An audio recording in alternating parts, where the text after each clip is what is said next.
To make you the smartest person in the room, sometimes we have to talk about things other than the Second Amendment. Today I want to talk just briefly about this superseding indictment against Donald Trump brought by the special prosecutor Jack Smith, so you have the basics of what you really need to know right here and right now. Stay tuned. Hey folks, I'm Mark Smith, host of the Four Boxes Diner, proud American gun owner, constitutional attorney, member of the U.S. Supreme Court Bar, and author of the brand new best-selling book, Israel Disarmed: What the 10/7 Attacks on Israel Teach Americans About the Right to Bear Arms. For those of you who got a copy down there in Knoxville at the Gun Owners of America event, please feel free, if you're willing, to leave a review on Amazon. Always good to read the reviews of my work, good, the bad, and the ugly. Looking forward to it. All right, folks, so I just want to give you a quick breakdown so you hear it from me, so you kind of know what's going on. So Jack Smith, the special prosecutor, who may be acting without legal authority, has brought what's known as a superseding indictment against Donald Trump arising from the January 6th events and the events that gave rise to January 6th. I just want to give you a few quick thoughts on this so you hear it from me directly and you know how to kind of think about this issue. First of all, this is a very politicized decision because if you think about it as a practical matter, there's no reason to rush this case against Donald Trump. We're about a month away from Donald Trump being almost assassinated. We're in the middle of a presidential election. Early voting starts in less than 30 days, and we're less than 90 days away from Election Day. So you've got a lot of political things going on in the country, and yet Jack Smith, the special prosecutor, who may lack authority to do what he's doing, has brought a superseding indictment right here. Now, the first thing to observe is there was no requirement that he do this right now. Jack Smith could have spoken to the Trump lawyers and to the judge and simply said, hey, this case may become moot in 90 days if Donald Trump is elected, because if Donald Trump is elected president, he's going to appoint his people in charge of DOJ. I will inevitably lose my job if I'm Jack Smith, and this case will go away. So why are we wasting time and money on this case, given the fact that it may be moot in 90 days? Think about how much money is being spent to get Trump that could better be spent by the Department of Justice getting criminals out there, violent street thugs and the like. Instead, they're devoting millions of dollars to Donald Trump, which may become totally unnecessary and a moot point in 90 days. So that's what should have happened, because a second thing to keep in mind is there is literally no chance this case gets tried and resolved between now and Election Day.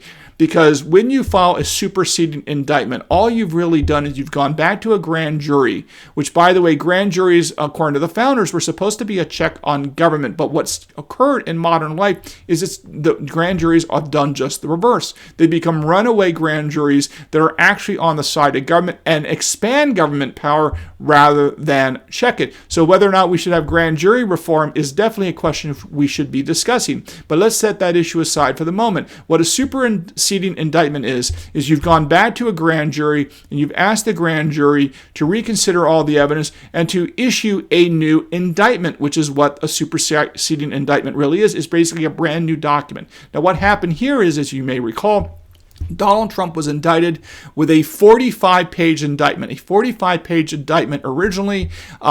But in that indictment, there was a lot of allegations about Donald Trump's interactions with members of the Department of Justice and with other members of the government. And after the Supreme Court ruling in the summer of 2024 about that President Trump has absolute immunity from actions he engaged in while president that fall within the scope of his presidency, his official duties, a lot of those allegations in the 45-page indictment had to be removed because they spoke to issues of his official capacity, and they were not allowed to be considered, because you not only cannot indict someone based upon official acts according to the Supreme Court, you can't even allude to it or use it against them in the case of prosecuting them for a crime. So of that is why the superseding indictment is only 36 pages long as opposed to 45. And this is a double-edged sword for Jack Smith. On the one hand, by cutting out all those allegations about Donald Trump and his dealing with his officials at the White House, his officials at the Department of Justice, on the one hand, it increases the odds of Jack Smith being able to overcome any motion or objections by the Trump lawyers that this somehow runs afoul of the Supreme Court's immunity decision. So on the one hand, it helps Donald Trump deal with the immunity issue. But on the other hand, it makes it harder for Jack Smith to prove his case because, again, there were 45 pages of allegations against Donald Trump. Now it's down to 36. That means there's 9 pages of allegations that can no longer be used by Jack Smith to get Donald Trump. And that means it increases the likelihood that a motion to dismiss by Donald Trump to dismiss the indictment on the grounds that it doesn't state a crime has dramatically increased. So there's a little bit of a double-edged sword there. Now, of course, the other thing is that this is going to reopen the door for President Trump and his legal team to make all of the motions they previously made based on the new indictment. Because again, a superseding indictment is basically a new indictment. You start the case really from scratch in a certain sense. You allow all these motions that maybe were made against the prior indictment to now be made against this indictment. And that includes arguments that Jack Smith lacks the legal authority to act because he's not a senior officer of the United States. Keep in mind why Judge Cannon in the Florida Documents case said that Jack Smith's legal team has no authority. What she found after several days of hearings, as I recall, was the following. She said, look, you're functioning as if you're the Attorney General of the United States. You're functioning, Jack Smith, as if you're a United States attorney. You're functioning as if you are the Department of Justice. And she said that might be fine if, A, you had been appointed to your position by the President of the United States, and B, you had been confirmed as a senior official by the United States Senate. But the reality is, Jack Smith, you were never been nominated to anything by the President of the United States, and you've never been confirmed by the U.S. Senate for any position. You were literally working as a lawyer in Europe, and then you were brought back to the United States and appointed to get Trump. And Judge Cannon in Florida says this is not allowed. You can't do this. You have no authority. You have the same amount of authority to convene grand juries and get Trump as like Mark Smith does or some other random guy on the street. You don't have this authority. And now that argument is now going to be made almost certainly in front of Judge Chutkan there in the District of Columbia. And as to where it goes, we'll see. But all these arguments that Donald Trump either made or could have made will now be made today. Now, I want to bring up one other point. There is an internal Department of Justice rule about when you can bring a new case against someone. The rule generally is you're not supposed to bring new criminal cases against people that are involved in politics right before an election. Now, Jack Smith's position, as I understand it, has been that the Donald Trump case is not a new case. It's been going on for some time, and therefore they can push forward with this case because it's an old case. Of course, now that he's just brought a superseding indictment, he's essentially restarted the clock. He's restarted the case again, going back to why did he do this? We know why he did this because the Democratic Party and the Department of Justice, which is really now an arm of the Democratic Party with Biden and Harris in charge, as far as I can tell, that's my view, that basically they want to make this election all about Donald Trump and his personality, right? They don't want to run and campaign on Kamala Harris and Joe Biden's record because it's a terrible policy record. It's been terrible economically speaking. It's been terrible on crime. It's been terrible on inflation. It's been terrible on the Constitution and the right to keep and bear arms and on and on and on. So they don't want to talk about that stuff. They want to talk about Donald Trump. They want to talk about Orange Man bad. So this indictment of Donald Trump, the superseding indictment, allows them to change the narrative away from the policy errors of the Biden-Harris administration and talk again about Orange Man bad. That's what I think is really going on here. So the question then becomes is, what is this case all about? And I'm just going to give you a quick summary. The best evidence I think that this case is hooey is if you read the indictment, they're all talking about Donald Trump trying to win the election, to overcome the election. But if you think about it from a common sense point of view, the election is over on January 6, 2021 when the Electoral College meets and votes.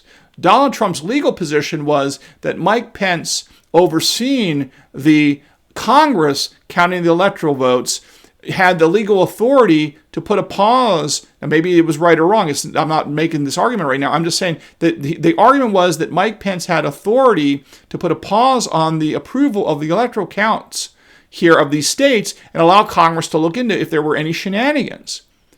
Now, so it seems to me, if you look at the Jack Smith indictment, he's trying to say the election was over in November, but legally speaking, from a technical legal point of view, the election is not over as I see it until the Congress certifies the election. Up until that moment, the fact of who wins the election is not yet established. So how can you make a misrepresentation of fact, i.e. Joe Biden won the election, until legally speaking, he wins the election on January 6, 2021? Now, for practical purposes, historically, this has not been an issue. You win the election on election day, it's pretty apparent, the other side concedes and you move on.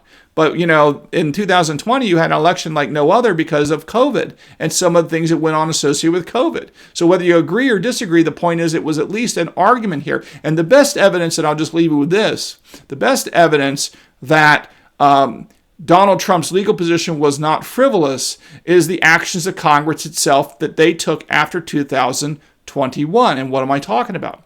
The entire process of dealing with the counting of electoral votes by the Congress that's received from the states was governed by a federal statute called the Electoral Count Act. And why am I bringing this up? Because it was Donald Trump's legal team's position, as I understand it, that the Electoral Count Act gave Mike Pence that authority to conduct essentially an investigation and audit with the Congress if there was some question of shenanigans or issue associated with the state actions, the state counting of these electoral votes.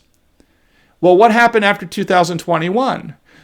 The Congress enacted an amendment. They altered and clarified the ambiguities of the Electoral Count Act, which to me is an admission that Congress knew that Donald Trump's position had some merit. It may not have been the best argument, but it had an argument to it that wasn't frivolous. Because it was utterly frivolous, why did Congress go out in the last year or so and amend the Electoral Count Act if it was already crystal clear and unambiguous? You don't go out and amend a law that is crystal clear and unambiguous on the grounds that it's ambiguous if it's not ambiguous. So obviously the actions of Congress over the last year or two in amending the Electoral Count Act demonstrates that Donald Trump's position may not have been the best legal argument, but it was not a frivolous one, because if it was frivolous, there'd have been no need for Congress to have amended the Electoral Count Act in the last couple years. So anyway, with that said, we're not going to relitigate the 2020 stuff. I can do a separate video on that if there's a lot of demand. But the bottom line is, here's another example of Jack Smith